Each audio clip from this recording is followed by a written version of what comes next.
भगवान भोलेनाथ की तीसरी आंख। वेदों से विज्ञान तक क्या है सच इस तीसरी आंख का? क्या ये तीसरी आंख सच में भोलेनाथ भगवान को थी या बस एक ये कल्पना है? उसकी शक्तियों के बारे में भी बहुत सारे हमें कहानी और किस्से मिलते हैं। आज का जो हमारा वीडियो है वो भगवान भोलेनाथ की इसी तीसरी आंख के बारे में है कि इसकी सच्चाई को गहराई से जानते हैं। क्या है ये तीसरी आंख? क्या ये बस हिंदू वेद ग्रंथों में ही तीसरी आंख का जिक्र है? क्या किसी और धर्म ग्रंथ की किताबों में भी इस तीसरी आंख का कोई जिक्र आता है? क्या वैज्ञानिक अवधारणा पे इस तीसरी आंख का कोई अस्तित्व है या बस ये एक कपोल गाथा है? आइए जानते हैं अपने वीडियो में द थर्ड आई। दोस्तों, वंस अगेन स्वागत है आपका हमारे चैनल जय भारत शो में। और आज हम एक विश्लेषण लेके बैठे हैं भगवान भोलेनाथ की तीसरी आंख। इस तीसरी आंख को समझने के लिए हमें पहले इस बात पे जाना पड़ेगा कि भगवान भोलेनाथ को ये तीसरी आंख आने की जो माइथोलॉजी है वो क्या है। हमारे पुराणों से एक कथा मिलती है कि भगवान भोलेनाथ हिमालय पर्वत पे बैठे थे और अपने देवगणों के साथ किसी विषय पे चर्चा कर रहे थे और माता पार्वती आई और अटखेलीवश उन्होंने भगवान भोलेनाथ की इन दोनों आँखों के ऊपर अपना हाथ रख लिया। हाथ रखने से भगवान भोलेनाथ की दोनों आँखें बंद हो गईं और अचानक पृथ्वी पे एक अंधेरा छाने लगा जहाँ पे सूर्य का भी कोई अस्तित्व नज़र नहीं आ रहा था और एक प्रलय जैसी सिचुएशन बन गई। तो फिर भगवान भोलेनाथ ने अपनी अंतर आत्मा की ज्योति से, अपने अंतर प्रकाश से, और मैं क्या ही कहूँ उसको, किस शक्ति की बात मैं कर रहा हूँ पर मैं कोशिश कर रहा हूँ अपने शब्दों में लपेटने की, कि उन्होंने उस प्रकाश को अपने मस्तिष्क से एक थर्ड नेत्र, जिसको थर्ड आई हम कहते हैं, उत्पन्न किया और जिससे जगत फिर प्रकाशमय होकर चलायमान हो गया। तो यहाँ से इस कथा से एक बात हमें ये समझनी है कि थर्ड आई का खुलना किसी प्रलय या किसी विध्वंस या किसी सर्वनाश का ही सूचक नहीं है। ये एक अलग तरीके की जीवनदायिनी ज्योति और प्राण ऊर्जा से संबंधित है। तो इस कहानी से आगे अगर हम और पौराणिक तथ्यों को लेते हैं तो शिव के थर्ड नेत्र की जो बात है, थर्ड आई की जो बात है, वो हमें स्कंद पुराण में भी यदा कदा मिली है, मैत्रेय उपनिषद में है, कठोर उपनिषद में इसका और अच्छे से जिक्र है, जिसको अंतर ज्योति कहा गया है, अंतरश्य ज्योति कहा गया है, आत्मा की आँख कहा गया है जिसको। और इसी प्रकार एक कहावत माइथोलॉजी, जिसका मैं हमेशा से जिक्र करता रहता हूँ, कि जो भारत की माइथोलॉजी की जो कथाएं हैं, जिनको लोग माइथोलॉजी कहते हैं, मैं उनको नॉलेज को समेटने की कुंजी कहता हूँ। दे आर दी की ऑफ नॉलेज, बट हाँ, वो एक कहानी रूप में कही गई हैं, यानी कि वो इतने बड़े स्वरूप को एक छोटी सी कहानी से बस इसलिए समझाया गया है हमारे पुराणों में कि कहीं ये ज्ञान जटिलता के किसी समंदर में खो के ना रह जाए, ये आम जनमानस तक कहानी रूप में ही चला जाए चाहे तो, लेकिन ये चला जाए। फिर कभी कोई चेतना, कोई ज्योति जागेगी कि वो व्यक्ति उसकी खोज करेगा और उस कहानी को डिकोड करके उसके उस ऊर्जा रूप तक पहुंच जाएगा जिस ऊर्जा रूप के बारे में वो कहानी है। तो ऐसी ही एक कहानी, इस ऊर्जा को समझने के लिए मैं आपको समझाता हूँ कि शिव महापुराण में एक कथा आती है कि जब सती माता अपना शरीर छोड़ गई थी और वो 51 ज्योति पीठ जो शक्तिपीठ जो बने थे वो उसमें रूपांतरित हो गई थी, तो सती शरीर खत्म हो गया था। तो उसी समय एक अंतरताई राक्षस था, बहुत आताताई राक्षस था, जिसका नाम था तारकासुर। अब तारकासुर, ये सिंबॉलिक नाम हमारे सारे वैदिक पुराणों में लिखे जाते हैं, जिनके ऊर्जा और तत्व रूप को आपको समझना पड़ेगा। तो तारकासुर का अर्थ होता तारक, जो उतारने वाला हो, यानी कि किसी को पार उतारने वाला, किसी का भला करने वाला। बाद में लगा दिया उसके पीछे असुर। इसका मतलब क्या हुआ? कुछ ऐसे असुर आपको समाज में दिखेंगे जो आपको लगेंगे तो तारनहार, लगेंगे तो बड़ी भलाई करने वाले, लगेंगे तो बड़ा सबका फेवर कर रहे हैं, पता नहीं जनमानस के लिए क्या क्या कर देंगे, बड़े भलाई करने वाले, नेक कर्म करने वाले, मतलब तारक, समाज के उद्धारक, लेकिन हैं वो असुर।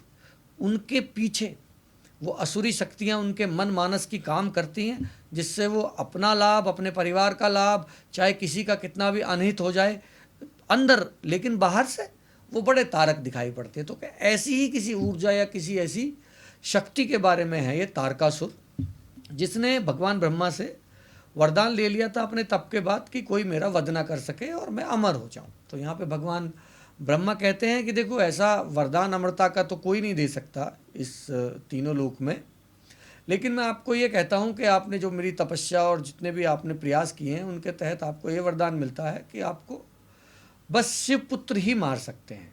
यानी कि ये तारकासुर की भी इच्छा थी कि मुझे शिवपुत्र ही मार सके, क्योंकि तारकासुर को ये पता था कि शिव जो है वो महासमाधि में लीन है और माता सती शरीर छोड़ चुकी हैं, तो अब कौन मारेगा मुझे, ना शिव ध्यान से जागेंगे, ना शादी करेंगे, ना पुत्र होगा, ना मेरा वध होगा। तो तारकासुर ने अपना वही विध्वंस जारी रखा, वही सारी पीड़ा कष्ट लोगों को देने का काम जारी रखा। लेकिन इसी कथा में फिर आगे आता है कि ये सारी चिंता देवताओं को हुई और वो कामदेव जी के पास गए। सो कामदेव जी से आग्रह किया कि आप भगवान भोलेनाथ के मन में काम इच्छा उत्पन्न करें, जिससे कि क्योंकि माता पार्वती जन्म ले चुकी हैं और बड़ी तपस्या कर रही हैं उनको पति रूप में स्वीकार करने के लिए, और भगवान भोलेनाथ एक मतलब एक बहुत बड़ी तपस्या है जो कभी ख़त्म नहीं होगी, इसी ऐसी एक तपस्या में है, तो ये सब करना पड़ेगा। तो वहाँ पे बताते हैं कि भगवान हमारे जो कामदेव जी हैं वो वसंत, अपने मित्र वसंत को लेके हिमालय पे भगवान भोलेनाथ के पास जाते हैं। तो यहाँ पे भी सिंबॉलिक आपको समझना पड़ेगा। वसंत यानी ये ऋतु से सिंबल है, यानी कि वो जो काम ऊर्जा के लिए जो एक प्रॉपर ऋतु, वातावरण, जो मौसम, जो चीज़ें चाहिए उसके बारे में व्याख्या है। ये सब ऊर्जा रूप में बात हो रही है। यहाँ पे किसी को आप मनुष्य समझने की भूल ना करें। मैं हमेशा कहता हूँ, अगर आप शास्त्रीय गूढ़ता को अच्छे से समझना चाहते हैं तो इसको व्यक्ति ना समझें किसी भी बात को। तो वसंत ऋतु को अपने साथ, या वसंत अपने मित्र को साथ लेके जाते हैं, तो वसंत वहाँ पे बड़े फूल, खुशबूदार झरने, ये सारी चीज़ें महादेव के आसपास प्रकट करते हैं, जिससे कि उनके अंदर काम वासना जगाई जा सके। और फिर कामदेव जो है अपने वो जो उनके 5 काम के तीर हैं वो चलाते हैं, और भगवान भोलेनाथ के अंदर अचानक से कुछ परिवर्तन उनको अपनी ऊर्जा में दिखता है। तो वो अपने अंतर ध्यान से सोचते हैं कि ये कोई बाह्य शक्ति का मेरे पूरे प्रोसेस में इंटरफेयर है, या मेरे को कोई बाह्य रूप से कोई दबाव बना रहा है मेरे ऊपर। तो वो बजाय अपने इन दोनों नेत्रों को खोलने के, जो हमारे भौतिक नेत्र हैं, वो अपने तीसरे नेत्र को खोल के जब उस प्रकाश में दृष्टि से देखते हैं तो कामदेव उस ऊर्जा से भस्म हो जाते हैं। यानी कि वो ज्ञान, वो जो चक्षु है, जो वो ज्ञान का चक्षु है, जो काम वासना के अगेंस्ट आप में भी खड़ा होता है, मुझ में भी खड़ा होता है, हर किसी जीव में खड़ा होता है। जब काम वासना जागती है तो वो ज्ञान का चक्षु खुलता जरूर है एक बार कि क्या ये उचित है, क्या ये तर्क संगत है, क्या ये शास्त्र संगत है, क्या ये नैतिक है, इस काम वासना को जो हम पूर्ति करने जा रहे हैं, क्या ये शास्त्रीय या हमारे आत्मा के आधार पे, हमारी अंतर ज्योति के आधार पे ये सही है या गलत। इसका ज्ञान रूपी चक्षु खुलता जरूर है, चाहे हम उसको माने या ना माने, हम उससे आगे बढ़ जाएं, बट खुलता जरूर है। तो वही ज्ञान चक्षु जब खुलता है तो वो कामदेव को भस्म कर देता है, नष्ट कर देता है। वो आप और मैं अपनी कहानी में भी ले सकते हैं कि जब वो तीसरा नेत्र हमारा ज्ञान का खुलता है और हम किसी अनुचित संभोग को या किसी अनुचित नारी के साथ होने को, जो ना तो सामाजिक, ना व्यक्तिगत, ना शास्त्रीय रूप से हमारे लिए उचित है, उसके साथ होते हैं, तो हमारे अंदर ये विवेक एक बार जरूर किक मारता है कि नहीं, ये गलत तो है। तो वही जो है वही हमारी काम वासना को फिर नष्ट कर देता है और हम उस मोह से छूट जाते हैं कि नहीं यार ये गलत है। तो वहीं पे शिव जो है वो कामदेव को भस्म कर देते हैं, यानी अपने अंदर की काम वासना को भस्म कर देते हैं। पर तभी वहाँ पे पार्वती हैं, वो अपने तप के बारे में बताती हैं। अब भगवान भोलेनाथ हैं, वो उनकी तप से और उनकी सारी प्रयत्न से वो खुश हो जाते हैं और वो शादी के लिए तैयार हो जाते हैं। तब भी वहाँ पे रति रोते रोते आती हैं और कहती हैं कि आपने तो मेरे पति कामदेव को नष्ट कर दिया, तो भगवान अब मैं क्या करूँगी। तो भगवान कहते हैं कि ये मेरी जिस शक्ति रूप से नष्ट हुआ है, इसको मैं वापस भौतिक शरीर में तो नहीं ला सकता, लेकिन मैं ये वरदान देता हूँ कि आदि अनादि काल तक ये कामदेव अपनी काम इच्छाओं के साथ हर युग हर काल में उपस्थित रहेंगे, जब तक भी ये ब्रह्मांड रहेगा। बट ये भौतिक नहीं रहेंगे, वैचारिक रूप से रहेंगे। तो वो जो आशीर्वाद, वो जो श्राप का जो आशीर्वाद भगवान भोलेनाथ ने दिया, तो वो आज आप आराम से देख सकते हैं कि हम सबके अंदर विचार रूप में काम वासना, कामदेव की जो इच्छा, धन और वासना को लेकर जो हम उनको देव मानते हैं, वो हर व्यक्ति में आज भी है और वो वैचारिक रूप से ही उपलब्ध है। तो ये भगवान भोलेनाथ ने स्पष्ट किया था। तो इसी तरीके की हमारी जितनी भी पौराणिक कथाएं हैं वो इसी ऊर्जा रूप को बताती हैं और जनमानस तक ये संदेश पहुंचाती हैं कि कैसे हम अपनी काम वासना को समझें और कैसे हम उस पर नियंत्रण करें। यानी काम वासना पे नियंत्रण करने का, चाहे वो धन की वासना है, चाहे वो किसी अहंकार की वासना है, चाहे वो संभोग की वासना है, उसको ज्ञान से ही भस्म किया जा सकता है और वही त्रिनेत्र है जो हमारा ज्ञान रूपी नेत्र है। तो ये तो रही माइथोलॉजिकल बात या एक शास्त्रीय बात जो एक ऊर्जा का समीकरण हमें समझाने के लिए हमारे शास्त्रों में लिखी जाती है। अब हम आ जाते हैं इस थर्ड आई को मेडिटेशन के ग्राउंड पे लेके। मेडिटेशन जो सत्य सनातन धर्म की सबसे बड़ी बैकबोन है। जैसे कहते हैं ना कि बहुत सारी बातें माइथोलॉजिकल हो सकती हैं, कहानियाँ हो सकती हैं, किस्से हो सकते हैं जिनको झुठलाया जा सकता है, लेकिन आप कभी भी योगा के इफ़ेक्ट्स या मेडिटेशन के जो इफ़ेक्ट्स आपकी फिजिकल बॉडी में होते हैं आप उनको नहीं झुठला सकते। और ये हमें जान के बहुत गर्वान्वित होना चाहिए कि ये हमारे सत्य सनातन की ही खोज है जो प्रत्यक्ष ऊर्जा के इस नियम को आपको आज भी इस शरीर में महसूस करा सकती है। अब इसके मेडिटेशनल थ्योरी को हम समझते हैं कि जैसे हम जानते हैं कि हमारे 7 भौतिक चक्रा होते हैं और उसके बाद हमारे ऊपर जाते रहो तो 108 अदृश्य चक्रा होते हैं टोटल। तो जिसमें से 8 हमारे दृश्यमान चक्रा है और बाकी के जो चक्रा हैं वो हमारे भौतिक चक्रा नहीं है, वो हमारे आध्यात्मिक चक्रा हैं। यानी कि 7 चक्रा फिजिकल और एक 8 हमारा ऑरा चक्र जो यहाँ होता है। जैसे हम देखते हैं ना किसी व्यक्ति का ऑरा, यार इसका पॉजिटिव ऑरा है, इसका नेगेटिव ऑरा है, तो वो हमारे भौतिक चक्रास की वजह से नहीं होता। वो हमारा एक चक्रा जो होता है जो आधा फिजिकलिटी में यानी भौतिकता में है और आधा वो स्पिरिचुअल वर्ल्ड में होता है, तो हमारा अष्टम चक्रा है। उसके ऊपर जो 100 चक्रा है वो पूरे के पूरा दृश्य है। तो हम यहाँ पर बात करेंगे कि ये जो थर्ड आई चक्रा है जिसको हम सप्तम चक्रा कहते हैं, ये कहाँ पे आता है। मूलाधार, स्वादिष्ठान, मणिपुर, मणिपुर के बाद आपका अनहत, राइट, अनहत के बाद आपका ये विशुद्धि, विशुद्धि के बाद जो ये चक्र है जो हमारे दोनों भवों के बीच में यहाँ पे एक चक्र बनता है उसको हम अजना चक्रा, आज्ञा चक्रा या त्रिनेत्र हम कहते हैं। इस त्रिनेत्र की जो खूबी है, मैं आप इस बात को आप लोग समझने के लिए, मैं चलो आपको समझाने के लिए इसका एक 2 आधार देता हूँ मैं आपको। इसको आज्ञा चक्र क्यों कहते हैं, अजना चक्रा, आज्ञा चक्रा क्यों कहते हैं इसको, इसकी व्याख्या ओशो ने भी की है और इसकी व्याख्या बहुत सारे स्कॉलर्स ने की है। और ज़्यादा से ज़्यादा जो काम इस आज्ञा चक्र पे हुआ है वो तिब्बत की जो हिमालय बॉटम में जो सभ्यताएं रहती हैं उन्होंने इस पर बहुत चक्रास पे काम किया है और ख़ासकर इस आज्ञा चक्रा पे। सो ये तिब्बत की लाइत्सू एक बहुत बड़े संत हुए थे, इसकी ओशो भी बहुत तारीफ़ करते हैं। उन्होंने भी इस थर्ड आई चक्रा के बारे में काफ़ी बात बोली हैं और काफ़ी सारी उनकी रिसर्चेज हैं। तो थर्ड आई चक्रा पे तिब्बत ने इतनी खोज की है कि मतलब उसको फिजिकली भी ब्रेक करने की कोशिश की है उन्होंने, कि मतलब हथौड़े से मार के फोड़ के देखा जाए कि ये हमारा अजना चक्रा, आज्ञा चक्रा, इसकी शक्ति क्या है। तो इसकी जो अब तक की शक्तियों में जो सबसे खोजे जाने वाली शक्ति है आज्ञा चक्रा की, मैं आपको बताऊं, अब सुन के सरप्राइज हो जाएंगे कि ये पॉसिबल है। और ये पॉसिबल है, मैं इसका कैसे कहूँ कि मैं किस हद तक साक्षी हूँ इस शक्ति का। मैंने अपने गुरु में ये शक्ति देखी है। जब आपका आज्ञा चक्र पूर्णतः जागृत होता है, यानी कि आपका पूरा केंद्रण आपके इस यजना चक्रा पे आता है, तो आप अपने इस चक्रा से किसी भी व्यक्ति को आज्ञा दे सकते हैं। अब चाहते हैं कि व्यक्ति अभी आपसे भोजन के लिए पूछे और आपका आज्ञा चक्र जागृत है, तो आप उससे एक बार दृष्टि मिलाएंगे तो थोड़ी देर में वो व्यक्ति कहेगा आपसे कि आपको भूख लगी है, कुछ खाने को लाऊं। या आपको लगता है कि मैं चाहता हूं कि ये व्यक्ति उठे और उठने के बाद में घूमे और यहाँ से निकल जाए, तो वो व्यक्ति थोड़ी देर बाद कहेगा ठीक है जी मैं चलता हूँ, और कोई बात तो है नहीं बताने के लिए।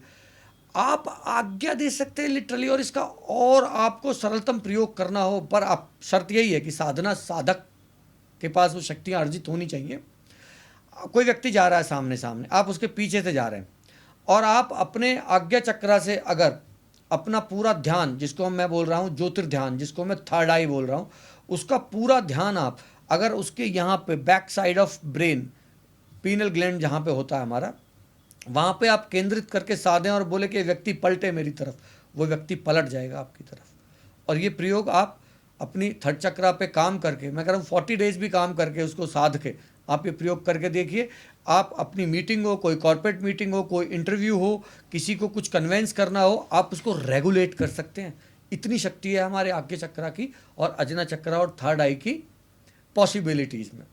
तो ये इसकी जो मेडिटेटिव पावर है उसको इन्हेंस किया जाता है। ऐसा माना जाता है जैसे अब भगवान भोलेनाथ को हम एक रेफरेंस के तौर पे इस्तेमाल करते हैं, चाहे वो आस्तिक लोग हैं चाहे वो नास्तिक लोग हैं। मैं नास्तिक लोगों को कहता हूँ कि आप मत मानो कि वो शिव ऐसे ही हैं जैसे हिंदू लोग बताते हैं। हम ये मानते हैं कि वो एक चित्र है, एक मूर्ति है, एक मॉडल है साइंस का, जो हमारी ही ऊर्जाओं को हमें समझाने के लिए हमने बनाया हुआ है।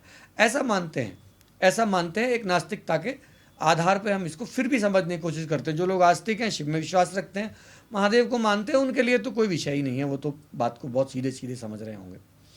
तो यहाँ पे अगर मैं मानता हूँ कि वो शिव का प्रतिबिंब है, आप जो शिव ऊर्जा धारण किए हैं वही आप ऊर्जा धारण किए हुए हैं, आप प्रतिबिंब हैं उनका। तो जैसे उनके यहाँ पे थर्ड आई है, आपके भी यहाँ पे थर्ड आई है, बट आप मजे की बात ये देखिए कि वो थर्ड आई बंद है अब शिव की, तो आपकी भी थर्ड आई बंद है। आपकी ये दो भौतिक आंखें खुली हुई हैं जिनसे आप सब कुछ देख रहे हैं। यही दो आंखें हैं जो हमारे ब्रेन के अंदर डाटा इकट्ठा करती हैं, और जो भी हमारे सपने हैं या जो भी हमारी सोच है, जो हमारा तरीका है चीज़ों को हैंडल करने का, रिएक्ट करने का, भाषा, सारी की सारी, हमारा उठना बैठना, प्रेम का तरीका, खाने का, हमारी भोजन की चॉइस, सारी चीज़ें इस कलेक्टेड डेटा जो हमारी आँख और कान और हमारी जो बाकी की इंद्रियाँ इकट्ठा करती हैं, उनके डेटा को हम लोग स्टोर कर लेते हैं। ऐसे मानो जैसे वो हमारे हार्ड डिस्क में स्टोर हो गया हो, वो हमारी कॉन्शियसनेस में स्टोर हो जाता है। फिर उसी से हम एआई की तरह अपने डायग्राम्स और मॉडल्स बनाते हैं और हम आगे के डिसीजंस लेते हैं। ऐसा साइंस भी मानता है और ऐसा चलो हम भी मान लेते हैं। लेकिन यहाँ पे साइंस कई जगह जाके निरुत्तर हो जाता है, उसके पास कोई आंसर नहीं बचता कि जब ऐसे हमें ख्याल आते हैं जो हमने कभी देखे ही नहीं, ऐसे हमें स्वप्न आते हैं जो जगहें हमने कभी देखी ही नहीं, कभी हमने वो नीले उड़ते हुए घोड़े ना कल्पना में सोचे, ना इस तरीके की चीज़ें हमने कभी कल्पना में सोची, ना ऐसे फैंसी लैंड्स हमने कभी सोचे, लेकिन वो हमारे सपनों में आते हैं और यथार्थ दिखते हैं। वहाँ जाके ये डाटा कलेक्शन की थ्योरी कहीं ना कहीं हिल जाती है। तो ये लेकिन थर्ड आई यहाँ पर कॉन्शियसली और कॉन्स्टेंटली इसको देखने की शक्ति रखती है, यानी थर्ड आई उन बियॉन्ड डायमेंशंस पे भी देखने की शक्ति रखती है जो हमारी ये दो आंखें नहीं रखती हैं। जैसे स्वप्न में जो आप देख रहे हैं वो आप इन दोनों आंखों से तो नहीं देख रहे हैं, ये तो बंद है दोनों आंखें। तो किस आंख से आप देख रहे हैं स्वप्न में? वही आंख वो थर्ड आई है। वो जागृत अवस्था में भी वर्क करती है और सुषुप्त अवस्था में भी वो काम करती है। उसके लिए जो आखिरी अवस्था है जिसको तुरीय अवस्था बोलते हैं, वहां जाके उसको साक्षात्कार हो जाता है थर्ड आई को। कभी भी ईश्वर दर्शन इन दोनों आंखों से ना कभी हुआ ना कभी होगा, वो उस ही थर्ड आई से ही ईश्वर दर्शन हो सकता है। और वही पॉसिबिलिटी है क्योंकि ईश्वर भी जिस डायमेंशन में रहते हैं वहाँ पे थर्ड आई ही अप्रोच कर सकती है। ये दो आंखें तो कुछ किलोमीटर के बाद का नहीं देख सकती, इनके सामने तो आंखों पे हाथ रख दो इन्हें तब ना दिखे, इनकी तो क्षमता ही बहुत कम है। एक पॉलीथीन रख दूंगा तो आधा दिखने लगेगा, और कोई स्टील की चादर लगा दूंगा तो बिल्कुल दिखना बंद हो जाएगा, यानी हम उसको नहीं भेज सकते। हम ईश्वर जो न जाने कहाँ किस अनंत ब्रह्मांड में रहते होंगे, तो उनके लिए तो ये दो आंखें नहीं बनी हैं। तो मेडिटेटिवली और फिलोसफिकली भी आप इसको देख सकते हो कि ये थर्ड आई हमारी आज भी जागृत है। अब मैं इसकी बात करता हूँ कि आज इसकी क्या रिलीवेंसी है। अगर हम थर्ड आई की साधना करते हैं, अगर हम ध्यान से और प्राणायाम से, दो ही विधियों से इसको हम उठा सकते हैं, इसको हम जागृत कर सकते हैं। अगर हम इसके जागरण में आ जाते हैं और इसको हम समझ लेते हैं, क्योंकि देखो किसी भी साधना को करने के लिए आप कहते होंगे कि भाई इस बात को समझना क्यों आवश्यक है कि शिव को तीसरी आंख थी, और इस तीसरी आंख का क्या अर्थ है, क्या शक्ति है, क्या ऊर्जा है, क्या चक्र है, क्यों समझना है? देखो क्या होता है, किसी भी साधना को करने के लिए पहले हमें उसके बारे में ज्ञान होना चाहिए। जैसे एग्जाम्पल के लिए, साधना से मेरा अर्थ है आप गाड़ी चलाना सीखना चाहते हैं। आप अगर ये नहीं जानेंगे कि ये स्टीयरिंग है, ये गोल घूमता है, ये क्लिच है, ये ब्रेक है, अभी इसको समझते समय गाड़ी नहीं चला रहे हैं आप, लेकिन आपको वो ज्ञान बहुत आवश्यक है उस गाड़ी को चलाने के लिए। तो ऐसे ही हम प्राणायाम क्या है, ध्यान क्या है, योग क्या है, थर्ड आई क्या है, चक्रा क्या है, ऊर्जा क्या है, ये इसी तरीके से हम साधना के कंपोनेंट्स को समझ रहे हैं जिससे कि हम इनका उचित इस्तेमाल कर सके अपनी साधना के दौरान। प्रणाम। क्या ध्यान चक्र तो अब कंपोनेंट समझ के यहाँ पे हमें जो सबसे पहले बात समझनी है वो ये समझनी है कि इस पूरे के पूरे चक्रास की थ्योरी को समझ के हम किस तरीके से अपने आज्ञा चक्र को जागृत करें, उठाएं और इस पे अपना पूरा ध्यान केंद्रित करें, तो हम उस चमत्कार का अनुभव कर सकते हैं। अब मैं क्लोजिंग समरी की तरफ आता हूँ। तो अगर आपको ऐसा लगता है कि ये थर्ड आई का जो कॉन्सेप्ट है ये मात्र सनातन धर्म में है, तो मैं आपको क्लियर कर देता हूँ, ऐसा नहीं है। थर्ड आई का जो कॉन्सेप्ट है ना, ये जो कॉन्शियसनेस की जो आईज़ हैं, जो आत्म ज्योति की जो आंखें हैं, इसको अदर धर्मों ने भी माना है। जैसे अगर हम बात करें कि यहूदियों में जो मतलब कहते हैं मिस्र से निकला हुआ धर्म है, बहुत प्राचीनतम धर्म है, वहाँ पे भी इस थर्ड आई का जिक्र है, जिसको आई ऑफ हिब्रू कुछ ऐसा बोलते हैं, तीसरी आंख है वो। उसका निशान आपने देखा भी होगा, जो बाद में इल्यूमिनाटी ने वो चुरा लिया है, और इल्यूमिनाटी का पूरा कॉन्सेप्ट उसी थर्ड आई पे खड़ा हुआ है। वही वो आंख है जो तीसरी आंख है, जो कॉन्शियसनेस है।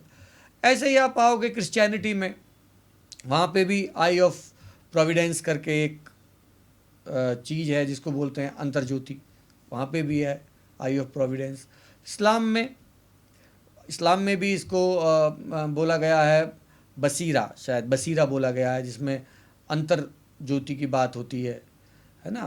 तो ये हर रिलीजन में कॉन्शियसनेस का एक पूरा का पूरा चैप्टर है, और पूरी की पूरी नॉलेज है कि आदमी की एक थर्ड आई होती है। इस पर हर किसी ने सहमति जताई है, चाहे वो अदर धर्म भी हो। अब हम वैज्ञानिक तर्क पे भी आ जाएं, तो विज्ञान ने भी तीसरी आंख को झुटलाया नहीं है। एक वैज्ञानिक थे जिन्होंने पीनल ग्लैंड के बारे में बताया था। पीनल ग्लैंड बेसिकली हमारे यहाँ पीछे की तरफ एक चावल के दाने की तरह एक संरचना होती है, जो बेसिकली हमारे थॉट्स को, ब्रेन के ऑल्टरेशंस के लिए रिस्पॉन्सिबल है, और उसके अंदर जो हार्मोन्स रिलीज होते हैं जो हमारी नींद और हमारे सोने जगने के साइकिल के लिए रिस्पॉन्सिबल होती है। तो उसके बारे में जो डॉक्टर थे, वो मतलब एक साइंटिस्ट थे जिनका नाम था डॉक्टर रेकी स्ट्रेसमैन, उन्होंने इसके ऊपर काफ़ी रिसर्च किया था, और उन्होंने यहाँ तक बोला था कि ये जो पीनल ग्लैंड है, यही हमारी थर्ड आई या तीसरी आँख या अंतर ज्योति है, और बोला था कि ये सीट ऑफ सोल है, कि अगर कहीं आत्मा रहती होगी तो शायद इस पीनल ग्लैंड में ही रहती होगी। ऐसे ही एक न्यूरोथोलॉजिस्ट थे जिनका नाम था डॉक्टर बर्ग नाम था उनका। उन्होंने भी इसके ऊपर बताया था कि ये ही पीनल ग्लैंड है जो DMT नाम का एक बेसिकली लुब्रिकेंट हमारे ब्रेन में प्रोड्यूस करता है, जो हमारी मेंटल स्टेट को ऑल्टर कर सकता है। इसको थोड़ा समझाता हूँ। मेंटल स्टेट को ऑल्टर करने का जो मतलब होता है, जैसे हम कभी कोई बहुत ज़्यादा नशा कर लिया, किसी ने भांग पी ली या गांजा पी लिया या ड्रग्स ले लिए या बहुत ज़्यादा शराब पी ली, कोई भी बहुत एक्सट्रीम नशा उसने कर लिया, तब आप महसूस करोगे कि आपकी ब्रेन स्टेट चेंज हो गई है। जो चीज़ें जैसी थी आपके लिए अब वैसी नहीं रही हैं, जिसमें कि चीज़ें वहीं स्थिर हैं, आप भी वहीं हो, लेकिन ब्रेन की मेंटल स्टेट चेंज हो गई है। तो वो जो चेंज आता है हमारे ब्रेन के अंदर, वो उसी DMT जो है, वो डाईमिथाइल ट्रिप्टामिन कुछ करके उसका नाम होता है, तो वो उसकी वजह से हमारे ब्रेन के अंदर जो ऑल्ट्रेशन आती है वो उस पीनल ग्लैंड से आती है, और वही हमारी कॉन्शियसनेस को इस फिजिकल बाउंड्री के बाहर ले जाता है। तो आप अक्सर देखोगे बहुत डीप डाउन नशे की स्टेट में आदमी बहुत ज़्यादा आगे की सोचता है, जो उसकी इमेजिनेशन का भी हिस्सा नहीं है। वो जो हमारी देखने की क्षमता है, या जो वो ब्रेन स्टेट को चेंज करने की जो क्षमता है, जो कॉन्शियसनेस है, उसको जब हम साध लेते हैं, अभी तो वो असाध्य है। नशे में क्या है, वो असाध्य शक्ति है। मतलब ऐसे जानो कि किसी शक्ति को एक्टिव कर दिया, बट उसका कोई डायरेक्शन नहीं है, कोई बैलेंस नहीं है, तो है वाई दिखती है। अगर उसको साध लिया जाए, और वो ध्यान और प्राणायाम दो ही विद्याएं हैं जिससे ये सधती है, तो वो जो पीनल ग्लैंड से निकलने वाले जो हमारे एंजाइम्स या जूसेस जो भी हैं, वो उस सेक्रेशन को अगर हम संभाल के उसको डायरेक्शन दें, तो वो हमारे थर्ड आई की तरह काम करता है। यानी कि हम उससे भी उस कॉन्शियसनेस को डेवलप कर सकते हैं, जिस थर्ड आई की बात यहाँ पे हो रही है। तो ये इसका एक वैज्ञानिक भी कहते हैं कि एक सोर्स है जिससे हम थर्ड आई को समझ सकते हैं, वो है पीनियल ग्लैंड। और उसके बारे में बहुत सारी रिसर्च और थ्योरीज और वेस्टर्न आइडियोलॉजीज हुई हैं। और थर्ड आई के ऊपर यहाँ पे भी बहुत गुरु ऋषि महात्माओं ने बोला है, और उसकी शक्ति के बारे में बहुत सारी बातें हुई हैं। तो ये जो शिव की थर्ड आई है, ये वही थर्ड आई है, ये मेरी और आपकी थर्ड आई है।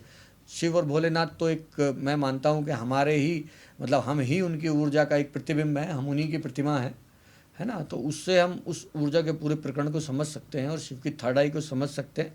और सब धर्मों ने माना है। बहुत प्राचीनतम अगर मैं पीछे रिसर्च में जाऊँ तो मतलब इस्लाम आने से पहले मक्का में जब काबा के अंदर मूर्तियों की पूजा होती थी, तो वहाँ पे दो देवता थे।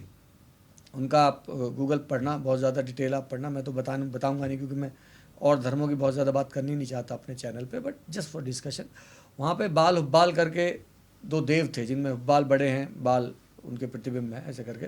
तो पहले काबा में जो मूर्तियाँ थी, जैसे कहते हैं ना कि काबा में 360 मूर्तियाँ थी जिनको तोड़ा गया, फिर बाद में इस्लाम आया, फिर एक ईश्वरवाद की बात हुई। तो वहाँ पे जो मूर्तियाँ थी ना, वो बाल उब्बाल की मूर्ति थी। वहाँ पे ना लात, मनात, उज्जा नाम की 3 देवियाँ थी जो उब्बाल की पुत्रियाँ थी। इनके ऐसे करके ही बाकी और कबीलों के अपने अपने देवता थे, उनकी मूर्तियाँ थी, तो वो सब तोड़े गए थे। तो उसमें जो हुब्बाल है, हुब्बाल को भी थर्ड आई है यहाँ पे, है ना। तो मैं ये नहीं कहता कि हुब्बाल का शिव से कोई लेना देना है, फिर वो डिबेट हो जाएगी कि वही शिव हैं, क्योंकि हुब्बाल का रूप भी वो नंदी के जैसा, सींग है उसको, उसके हाथ में त्रिशूल जैसा भी एक है ना, और थर्ड आई भी है, सब कुछ वैसा दिखता है। और हुब्बाल को एक हाथ नकली है, उस पर सोने का हाथ चढ़ाया हुआ है, एक असली है, दोनों हाथ, बल्कि दो ही हाथ हैं और दोनों एक तरफ ही हैं, एक इस तरफ नहीं है। तो ऐसे करके वो तो चलो बहुत सारे डिपिक्टेशंस हैं, बट मूल ऊर्जा का सिद्धांत कहीं ना कहीं भारत, क्योंकि मैं मानता हूँ और आप भी मानेंगे इस बात को कि हम प्राचीनतम सभ्यता हैं। मोहनजोदड़ो, हड़प्पा 5000 साल पुरानी सभ्यताएं हैं, 4000 साल पुरानी सभ्यताएं हैं। और चाहे आप उसके पीछे इब्राहिम रिलीजन्स में भी चले जाओ, तो वहाँ पे भी इस थर्ड आई का और जो कॉन्शियस आई है इसके बारे में मिलता है। क्योंकि देखो कॉन्सेप्ट जो भी है वो यहीं से ट्रेवल हुआ है, क्योंकि हम ही प्राचीनतम फॉलोअर थे धर्म के और सारी ऊर्जाओं के, ज्ञान के। और जो भी ये ट्रेवलिंग हुई है, चाहे यहाँ से मिस्र गया है, मिस्र से फिर वो रोमन एम्पायर में गया, और फिर वो कैसे कैसे करके इब्राहिम रिलीजन में आया, कहीं ना कहीं रूट वे तो यही है नॉलेज का। क्योंकि तभी आप देखोगे ना, मिस्र में भी बहुत सारे देवी देवताओं की, इजिप्ट में आप देखोगे विष्णु जी से मिलती हुई प्रतिमाएं हैं, शिव से मिलती हुई प्रतिमाएं हैं। वही आप मोहनजोदड़ो, हड़प्पा में भी स्वास्तिक मिले हैं, नंदी के बैल की आकृतियाँ मिली हैं, और बहुत सारी ऐसी चीज़ें मिली हैं जो सनातन के सत्य होने की घोषणा करती हैं। तो वही ज्ञान का जो मतलब नॉलेज का जो वो ट्रेवल रहा है, वो कहीं ना कहीं ऐसा लगता है कि वो प्राचीनतम वेदों से होता हुआ मिस्र की सभ्यताएं, और फिर उसके बाद वो अब्राहमिक रिलीजन ग्रीक माइथोलॉजीज में आता है, फिर वो अब्राहमिक रिलीजन तौरात इंजिल में आके, और फिर कहीं ना कहीं वो कुरान में आ जाता है। तो वो ज्ञान ऐसे घूम के कुरान तक पहुंच जाता है, जो मुझे लगता है। और इसके बहुत सारे एविडेंसेस हैं, मैं इसको जब कहीं बात आएगी तो मैं प्रूव भी करके दिखा सकता हूँ कि ये चीज़ें ऐसे ही ट्रेवल करके गई हैं। क्योंकि किसी के पास भी मोहनजोदड़ो से पहले के कोई भी रिटन ना वर्बल कोई भी इतिहास मौजूद नहीं है। वेदास के बारे में ये थ्योरी बनती है कि ये हो सकता है मोहनजोदड़ो हड़प्पा से भी पुराने हो या के बाद लिखे गए हों, क्योंकि विज्ञान कहता है कि 3500 साल पुराने हैं वेदास, और मोहनजोदड़ो 5000 साल पुरानी है या 4000 साल पुरानी है। तो बाद में वो लिखे गए हैं, रामायण महाभारत के कंटेस्ट से देखे तो फिर बहुत सारी ऐसी चीज़ें हैं वेदास में जो उनके हिमयुग के होने के भी सबूत देती हैं। तो वो एक अलग डिबेट है। सो मेरा पॉइंट बस यही था कि मैं आपको थर्ड आई की पावर बताऊं, और जो नॉलेज जिस तरीके से हम लोगों तक पहुंची है, इसका हमें बहुत कहता हूँ कि वो बहुत तहे दिल से हमारे ऋषि मुनियों का और उस परमपिता परमेश्वर का धन्यवाद है कि इस मानव जीवन को संभालने के लिए इतना ज्ञान उपलब्ध कराया। और आप भी इस थर्ड आई पे काम करके देखिए, आपका भी जीवन जरूर बदलेगा। बस यही सार था। और भी कोई ऐसी माइथोलॉजिकल चीज़ें जो आप जानना चाहते हैं, या कोई भी ऐसी माइथोलॉजिकल स्टोरी आपके मन में आती है कि जिसका सांकेतिक या फिलोसफिकल या एनर्जी कैसे कहते हैं कि एक्सप्लेनेशन, डिपिक्शन क्या हो सकती है, अगर वो जानना आप चाहते हैं, और जहाँ भी मेरी नॉलेज है, जितना मैं जानता हूँ, मैं ज़रूर आपको उस माइथोलॉजिकल स्टोरी को समझाने की कोशिश करूँगा कि उसमें क्या गूढ़ ज्ञान हमारे ऋषि मुनियों ने उसमें छुपा के रखा था। चाहे वो गणेश जी के हाथी का सर क्यों है, या कार्तिकेय भगवान का जन्म कैसे हुआ, या और भी बहुत सारी माइथोलॉजिकल स्टोरीज हैं हमारे पुराणों में। तो अगर उसके बारे में कभी भी कुछ हो तो आप कमेंट कीजिए और हमारी वीडियो को लाइक कीजिए, किसी के कोई काम आ सके हमारी बात। और आप सबका बहुत बहुत धन्यवाद, अपने पेशेंस से सुना। हमारे लिए कुछ भी हो तो बताइए, हम ज़रूर आपको उस टॉपिक के ऊपर जो भी हमारा ज्ञान है हम बताएंगे। आज के लिए हर हर महादेव।